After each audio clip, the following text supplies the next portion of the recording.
Good morning. My name is Mr. Bobita, and I'm one of the counselors down in the counseling office, and I wanted to walk you through a refresher course of how to choose your course requests for next year. For each of you, freshman, sophomore, junior, and senior, it's going to be a little different. I'm going to use the example of a freshman that has some preloaded classes in here that it might be different for an upperclassman. But to start off with, you're going to log into Student View, and then you're going to choose Course Requests on the left-hand side. Once you click on course requests on the left-hand side, you're going to see that there's a big blue bar here that says click here to change course requests. Before you click that bar, I want you to review down below your graduation status summary. Basically, you have your 24 credits that everyone is required to graduate. You have your completed credits. This is a freshman transcript, so they have they have completed a single semester. They also have the in progress, which is the current semester, and then they have what's remaining. They still need to complete. So in general, we're going to go ahead and look up here and look at what they have been recommended to take. They have 4 core up here: 20th Century History 2, Honors English, that's their Socialism and English, then Math, and then Science. So for your typical student, their teachers have recommended them for things, or they've signed up, and we've auto-populated that in here. You can't change these at this point on this part of the program because these are teacher recommendations, but you can always request later on. Now, next thing I want you to do is click here to change course requests. When I click that, it opens up the ability to add and take away course requests. Again, those core courses are locked up, but we're going to add to them. So in general, you look at your transcript and you realize that you want to take another PE class, or you're going to add your electives. So here we go. To start off with, there's 2 basic ways of searching.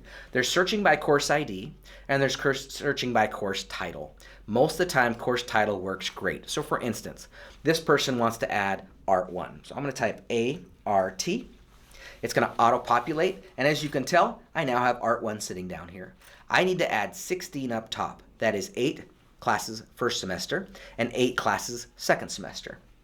So I'm going to go ahead and click Add Request. It's on the left-hand side, and it pops Art 1 up top. You need to know your own schedule. So if you've already had Basic Art Design, you could add Art 1. If you haven't had Basic Art Design, that'd be the prerequisite. But I'm going to assume you've already kind of made your list and you know what you're adding.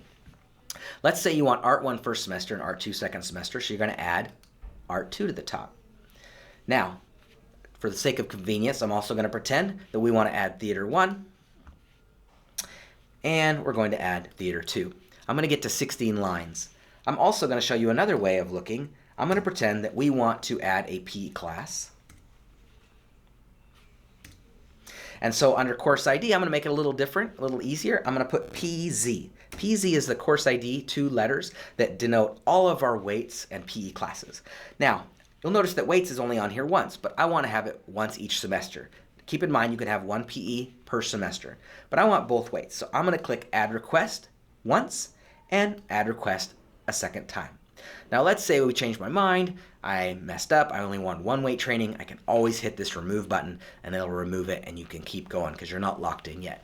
Now we're at 14 here and we need to get to 16. So I'm also gonna choose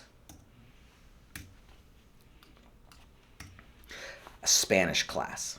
So I'm gonna put SPA, and it's going to bring up all my Spanishes. And I'm going to pretend I'm going into Spanish 2, and I need first semester, and I need second semester. You'll notice that down here it does adjust each time. You're looking for S1 and S2. So I click that. I now have 16 lines up top. Now, it's a little confusing. It looks like I have 15, but I'm going to click right here on this 30 down below, and it's going to allow me to see all 16. And I'm going to do a quick double check. Art 1 and Art 2. I got my Spanish. I'm going to look for semester 1, semester 2. If you have choir, orchestra, or band, you're going to do the same thing. You're going to add those in and make sure you have the semester 1 and the semester 2 based on what you're in. Best guess, and of course, those teachers will adjust later to make sure you're in the right one.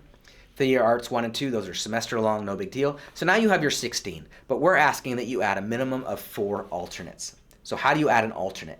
I'm going to go ahead and show you how to do that. So let's pretend now that we want to add, I don't know, I'm going back to the major list, and as my alternate, I want to add Graphic Design 1, so I'm going to click this Add Alternate. You'll notice it threw it down here below the 16. We're going to choose 4 of those. We're just going to, for sake of time, choose Graphic Design 2, and then we're going to do alternate of Digital Photo 1, and we're going to do another one of Digital Photo 2. This is going to allow me to lock it because you can't lock it without 4 alternate choices. Now, don't worry, this isn't all set in stone. We want to get as close as possible, but for now, you've chosen your classes for next year based on your needs. So up top, you're going to click here to return to course request summary. Please have your teacher review it, have a quick conversation, that's great, but we definitely want to get you to be able to get 16 and 4 minimum. For seniors, your teachers can teach you how to put in releases. There's a few different things you can add, but that's between you and your advisory teacher to learn. I just want to give you the basics. Click here to return to course summary. At this point, when you're done, you've got your 16 and your 4. You can go over here to the right and you can click lock course requests. What that's going to do is going to send it into our queue, and then we can start working on your schedule for next year. This, of course, can be adjusted in the future, but we want to get it as close as possible. Thanks so much for watching this. If you have any questions, feel free to ask your advisory teacher, or if you need to, you can ask your counselor. But in general, we're just trying to get a really close look at what it should look like. Thank you so much.